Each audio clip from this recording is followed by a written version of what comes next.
इंतज़ार कई बार इंतज़ार ही रह जाता है। ऐसा ही कुछ हुआ सुबह का इंतज़ार फिल्म के नायक अंजीत कुमार जी के साथ।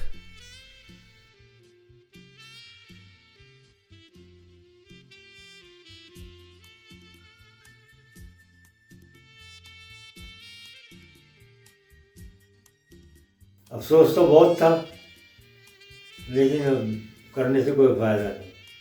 फिल्मों में जाने का एक ऊट कला का लड़का था, अमीचंद। वो बम्बई में प्रोडक्शन मैनेजर था। वो कनॉट पे से एक बार मुझे मिल गया, तो उसने ये सारा काम शुरू करवाया था। उसने अपने किसी आदमी के पास भेजा था, तो उससे भी सहायता मिली कुछ ये डायरेक्टर मिल गया था, विष्णु सरकार। डायरेक्टर ने खुद ही सिखाया था, जो कुछ सिखाया उसको बस वो उन्होंने ही सिखाया था। और जो ठेकेदार लड़की थी उसके साथ काफ़ी डांस करवाया उसने। पहले तो होटल में ही करवाया, फिर स्टूडियो कराया, रिहर्सल काफ़ी कराई थी। हाँ, डायलॉग तो उस पर बोल ही लिए थे, हमने सब अच्छा बता दिया था उसने।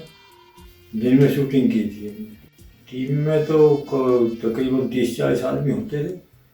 कोई कैमरा वाला, कोई लाइट वाला, कोई वार्ड बॉय, कोई लड़का, कुछ कितने होते थे, डायरेक्टर वगैरह वगैरह बहुत सारे होते थे।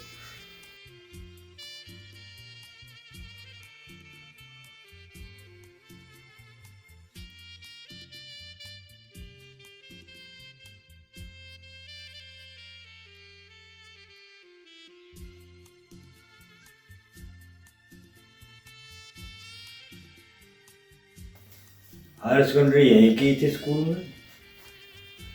हमारे साथ ही पढ़ाई के साथ ही ऊपर चला गया था।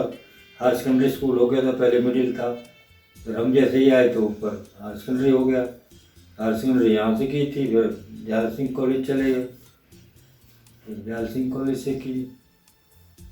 मैं बम्बई 1964 के अप्रैल में गया था, और उसके बाद काफ़ी स्ट्रगल करने के बाद मुझे 1965 में एक पिक्चर मिली थी, जिसका नाम सुबह का इंतज़ार था, जिसके फ़ोटो स्क्रीन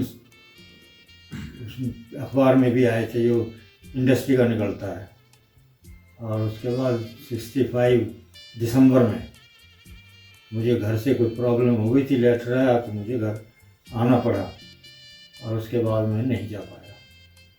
काफ़ी लेटर उनके आए बुलाने के लिए, तो मैं नहीं जा पाया। उस पिक्चर में मेरे साथ हीरोइन के लिए शर्मिला टैगोर की बात हुई थी, लेकिन उसने मना करने के बाद कोई नई लड़की को उन्होंने लिया था, जो शूटिंग में उस वक्त साथ थी। बाहर का प्रोग्राम था बाद में, लेकिन मैं उससे पहले ही छोड़ के चला आया। उस पिक्चर में डांस भी किया था और गाना भी गाया था, और काफ़ी कुछ अच्छा उसमें था। बड़ी अच्छी हंसी खुशी की पिक्चर थी।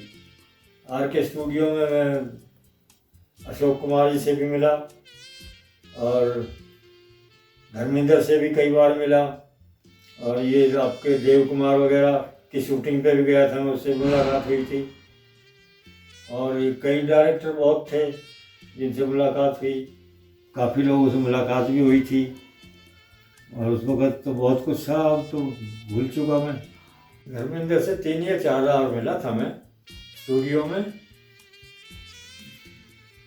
काफ़ी अच्छे उससे संबंध थे, लेकिन अब तो पता नहीं, भूल तो आ गए, याद है कि नहीं है। उसने मुझे समझाया भी था, बताया भी था कि मैंने तो बहुत लंबा संघर्ष किया है जब यहाँ पहुँचा हूँ, और आप तो अभी बहुत छोटे हो, बहुत जल्दी पिक्चर मिल गई है, बहुत जल्दी आप काम मिल गया आपको, बहुत लक्की हो आप। बहुत काफ़ी कुछ बातें होती है उस वक्त तो हाँ। तो उनका लेटर बाद में आया है कि भाई हम किसी दूसरे आदमी के साथ फिल्म को बना रहे हैं, आप क्लेम ना करें, इसलिए आपको लेटर दे दिया है। आपको काफ़ी लेटर दिए, आ नहीं पाए, तो इसलिए ख़त्म ही हो गई, वो जा नहीं पाया। एक लड़का बल्कि आया था जो मेरे साथ रहा, होटल में रहता था, एक बंगाली था, चटर्जी, वो आया भी था। तो उस वक्त मैं मशीन चला रहा था दूध की, तो उसने कहा भी था भाई तुझे बुलाया है और मैं आपको लेने आया हूँ। मैंने कहा अब नहीं जा सकता, उसको मना कर दिया। उसको भी मैंने किराया देकर वापस भेज दिया, गया नहीं मैं। इनका परिवार अपने समय में काफ़ी प्रतिष्ठित एवं संपन्न रहा है। इनके पिता गिरधारी लाल जी कुशल नेता थे और ताऊ मोहर सिंह एक सरकारी मुलाजिम। वर्तमान की दृष्टि में अतीत को धुंधला होना ही होता है, लेकिन उसका अक्ष सदियों तक कायम रहता है। मेरे पिताजी का नाम चौधरी गिरधारी लाल था, जो 1962 में उसके मेंबर बन गए थे, म्यूनिसिपल काउंसलर। हमारे जो ताऊ जी थे वो पहले तो मिलिट्री में थे, मिलिट्री से रिटायर होके आए, फिर यहाँ के साउथ ब्लॉक में उन्होंने वो नौकरी की। अंजीत कुमार के ससुर कर्नल मान सिंह जी सुभाष चंद्र बोस के साथ ही और आज़ाद हिंद फौज में उनके विशेष सहयोगी थे। भारत के प्रथम प्रधानमंत्री नेहरू जी से उनकी अक्सर मुलाकातें होती थी। वो 4-5 साल तक वो चला। उसके बाद पिताजी फिर बुजुर्ग हो गए, वो काम नहीं कर पाते थे। वो कहने लगे इसे बंद करके तू इसी पर आ जा, वो सारा काम ये तरह यहीं आ जाएगा। फिर वो पुरानी डेयरी पे चला गया, वो 75 तक वो करी। उसके बाद वो भी बंद कर दी हमने। उसके बाद मैं प्रॉपर्टी का करता रहा। यहाँ आने के बाद फिर दिसंबर 65 में आया था और 66 में अप्रैल में मई में 66 5 जून को शादी हो गई थी। उस वक्त 1967 में अटल बिहारी वाजपेयी और ये लाल कृष्ण आडवाणी और एक मीर सिंह था मनीर के का, वो आए थे पिताजी के पास। वही आप तो जनसंघ से लड़े हुए नहीं, हमें पता है कि आप तो कांग्रेसी हो, तो लड़के को खड़ा कर दो, जीत को, इसको हम टिकट देते। पिताजी कहा नहीं भाई हम कांग्रेसी हैं, कांग्रेस में रहेंगे।